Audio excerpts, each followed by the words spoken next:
Turning and turning the water ninja. The falcon cannot hear the falconer. Things fall apart. The center cannot hold. Mere anarchy is loose upon the world. Yes, mere anarchy is loose upon the world. Yes, mere anarchy is loose upon Ghana. Ladies and gentlemen, welcome to Near Digital Media. My name is Paul Lingua. Yes, in today's episode, we'll be talking about the 2025 budget that was presented yesterday by Honorable Ato Forson. There is one part of the budget that actually shows that Ghana is finished. Which part of it is it? And what is it that shows that Ghana is finished? There's so many more coming your way. And if you're new to this channel, kindly subscribe and turn on the notification bell so that whenever I drop new content, you'll be the first to get notified. Okay, before I actually dive into today's story, I want you to watch this video, and after which I will not take you deep into it. Mr. Speaker, this amount is enough to close the revenue shortfalls from the removal of the e-levy and the betting levy.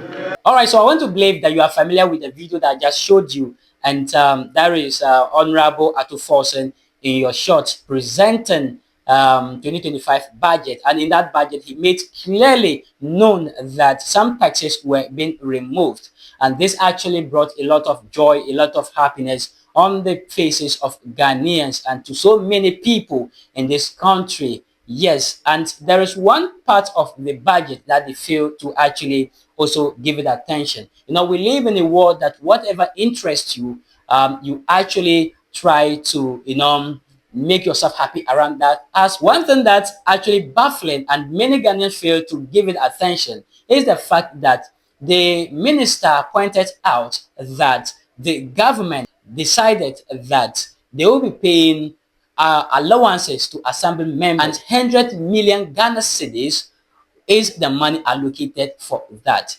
Yes, that is a good news to every assembly member and to so many concerning and discerning Ghanaians. As a matter of fact, many people have yearned for this policy. Yes, and God being so good, Mama made a promise and then fulfilled that promise. But there are other things that comes with it, which I want us to concern ourselves overly to, and that has to do with the consequences of this policy. We live in a system, okay, that we say we practice democracy, but if you look beyond that, you see that it is not democracy, but rather monocracy. Our politicians, most of them borrow money, and then they go into politics, and when they invest their monies in campaigns and other things, and then they win, they are going to pay back, and in paying back, trust me, they will pay more. Now, where do they get money to make those payments? So that should be a worry situation for us now, okay? And few people actually concern themselves to this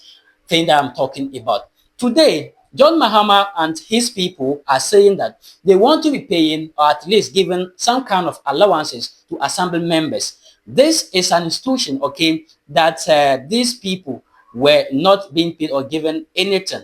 But now that it has become so juicy, what do you think will happen? A lot of people will not want to go into politics. They will now want to become assembly members. And then as a result of that, the demand for it will be high.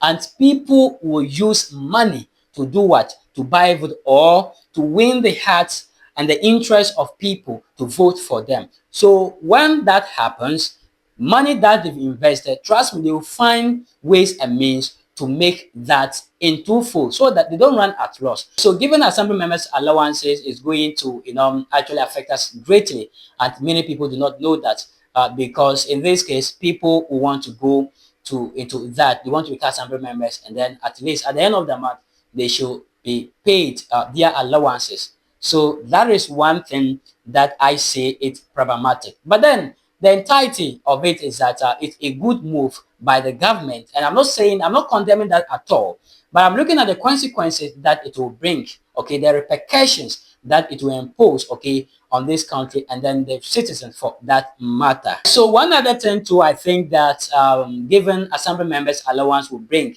okay, to the people of Ghana is monetization. We live in a country that people are now monetizing politics, and then they are actually using money to buy votes in support of the policy. But I'm afraid that the repercussion that it will bring will finish Ghana, because the system that we practice now in this country is no longer democracy, but then moneycracy. And if we are making the Assembly membership, portfolio or position this juicy, what do you think? Well, the dew of the day has crept upon our thoughts, and nature must obey its necessity.